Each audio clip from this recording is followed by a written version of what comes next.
Hi, this is Oliver the Innovator. How are you today? This idea is called the Zappos Podcast. I'm assuming that people that come to Zappos, so Zappos is still expanding, and that some people who are coming to your site are quite new to the internet and possibly even buying things online and may need a little bit of hand holding. And other people love to hear a sales pitch about the different products and how you guys do different customer service differently. And other people want to hear about the culture. So I suggest, so I know you have a help desk that I can call up, and I can send an email, and I can also read your frequently asked questions.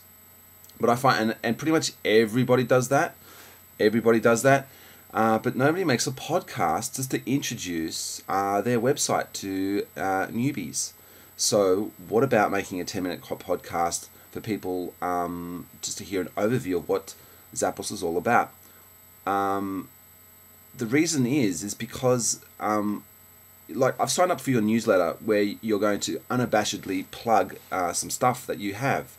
Now I'm not which is fine, but I pretty much know from doing this with other companies that I'll probably do it 3-4 times, and if it's not relevant, I'll unsubscribe to that thing. Even though I want to work for you guys, and it sounds like it's a fantastic culture that I'd like to be part of, and want to know all about. But I'm pretty sure those sales pitches are going to bore me after that 3-4 times. It'll just fill up my inbox, and I'm like, delete.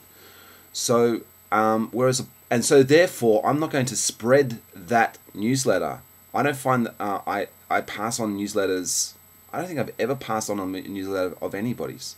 However, podcasts I've passed on heaps because I can actually burn a podcast because it's legal. I can burn a podcast on this machine and send it out physically to people. If your podcast is that good, I'd actually give people a CD. It costs me 40 cents and another 50 cents to post, and like 4 minutes to do the whole thing. Well, maybe 5 or 6 minutes, but for a couple of my friends, I'll actually send them stuff. So with Getting Things Done and David Allen's website, he had a podcast on there explaining what Getting Things Done was all about. I burnt that like 40 times and gave it away and sent it to people. So I spread it, but and then inside there, then I had the website link. But I rarely, writing an email takes heaps of time, and everyone's pretty much over emails. Like everyone's full of emails, but CDs are still actually, and podcasts as in MP3s are not so spreadable. It's still quite hard for most people to get their head around downloading an MP3 onto iTunes or to an iPod. But pretty much everybody still will play a CD in their cars.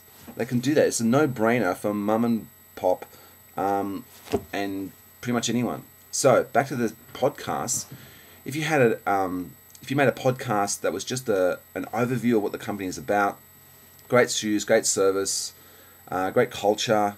This is how we serve. We only do American at the moment. Rah rah rah.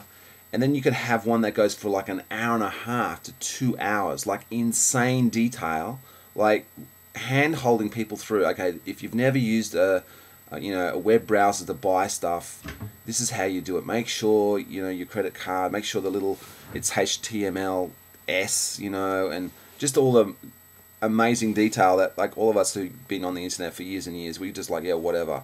But you could probably just assume that you're going to attract some people who are new to the whole experience. And just say my mum, I know she wants like some specific shoes, but she's just so not into the internet. She's actually got a computer, she's got internet access.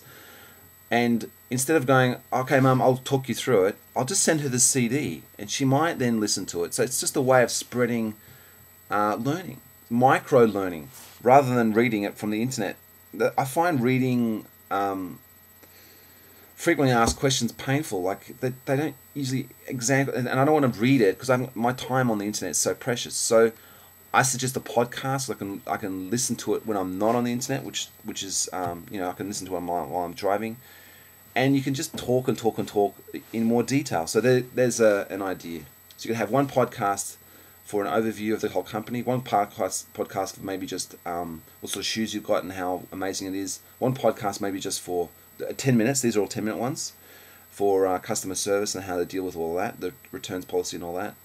And then one massive one, like an hour and a half, 2 hours, just goes insanely long for massive detail. Like, so you could have someone who works on the, and just go through every page, what it's all about, and just introduce people, in a audible way. Sure, people can go online and click through all this stuff, but I'm only going to look for the stuff I'm interested in. Whereas a podcast, if you made it slightly entertaining, I'd listen to the whole thing and I'd find out things that I didn't know were there. Because when I'm on the internet, I'm pretty much only looking for things that I'm looking for. But there might be some stuff that you'd love to tell me about, and I probably would want to know, but I don't know is there. Does that make sense? Anyway, I think it's a good idea. Have a lovely day. Thank you so much. Bye bye.